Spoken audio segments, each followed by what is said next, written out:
Mr. President, this is always a very busy time of the year if we're still here, and it's been a long time since the Congress wasn't here in the 1st of December. It's been years within the last couple of decades where we actually got our work done fairly close to the time that the spending year started. We're not close to doing that now, and in fact, the apparent best case scenario is that we'll need to extend this year's spending, the spending that ended on September the 30th, through most of the month of February before we really can get down to the work that you and I'd like to see happen as we serve on the Appropriations Committee.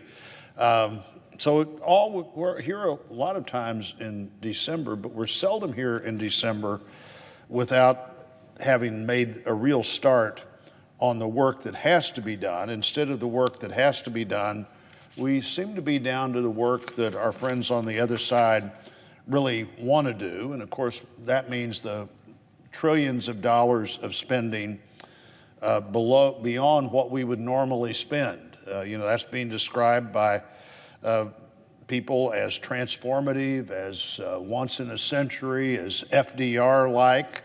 The one thing it is for sure is it's 100% partisan.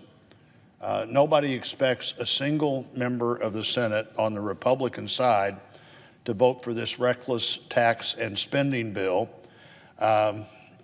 You can tell as you listen to the description of the bill that there's beginning to be more and more worry about what the American people are thinking that this bill might really wind up doing to their families and to the country when they hear that it's going to be transformative, when they hear that the entire economy will be different and people's problems will change in dramatic ways. People really begin to have to wonder how that happens, particularly when we hear that this won't cost anything. Well, of course it's going to cost something, and you can say all you want to, the cost is zero, but the cost can't possibly be zero of something that's going to transform the economy and solve people's problems. Somebody's going to have to pay for that. At one time, it appeared that, well, maybe we'll just raise every bit of those extra spending dollars on new tax dollars.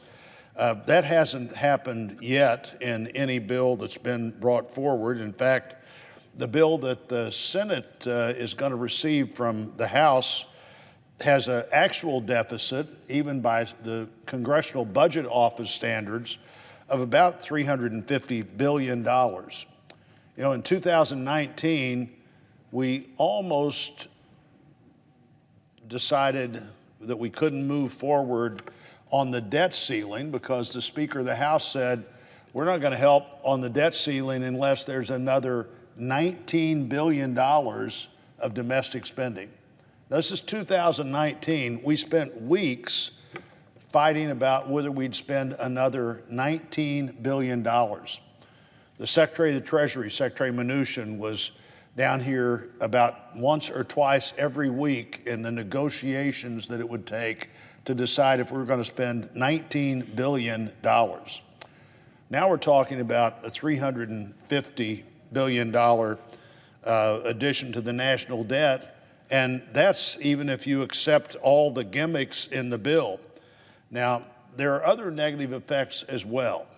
One of those big negative effects will be, of course, the impact of inflation on families, and we're already seeing both the impact of the spending bill in March, the $1.9 trillion of spending that out of nowhere came into the economy, totally unpaid for, totally partisan. Now, last year we had 5 bipartisan bills that both sides worked hard to do what we needed to respond to COVID, to try to stabilize the economy. This year we started off the year in March with a almost $2 trillion totally partisan bill. And that partisan bill is beginning to have the kind of effects you would expect it would have.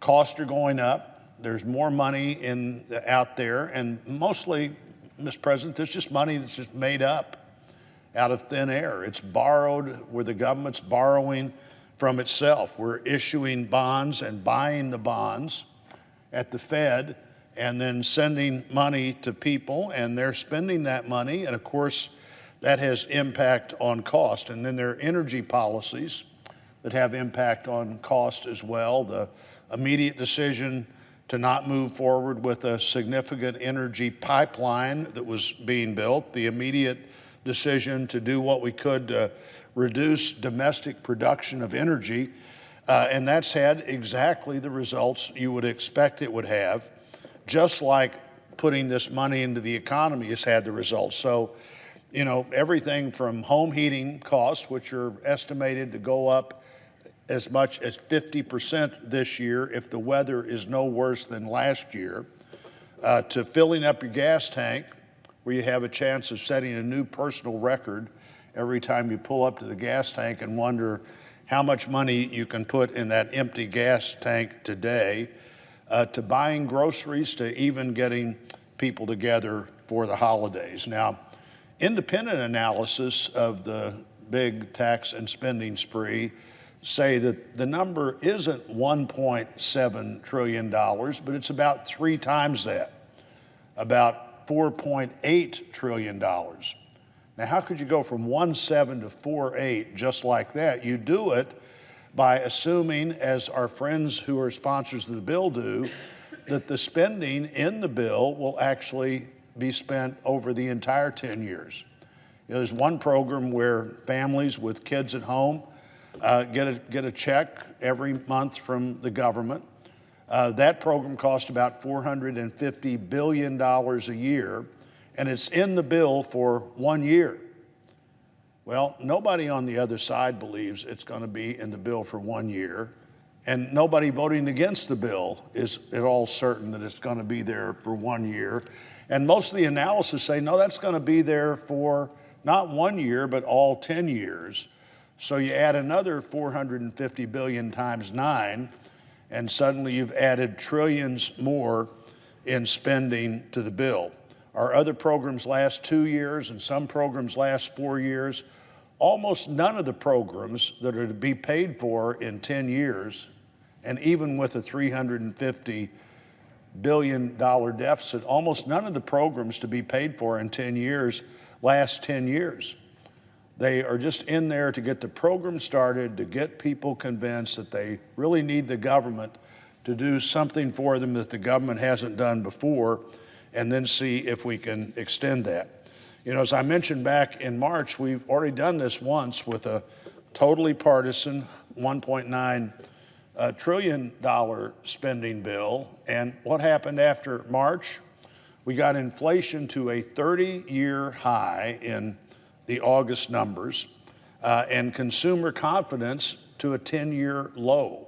You've got to work pretty hard to get inflation at a 30-year high and consumer confidence at a 10-year low, but that's what happens when you put $1.9 trillion in the economy that wouldn't have been there otherwise.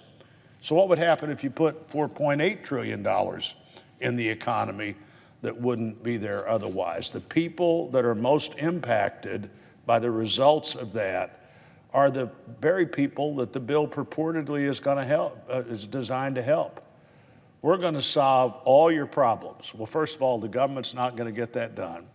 We're going to solve Americans' everyday problems, but if you do that by raising their cost higher than their pay can go up, you haven't done anybody a favor. You know, President Biden campaigned on a return to normal, but he's governing on what his self-described allies say is radical change.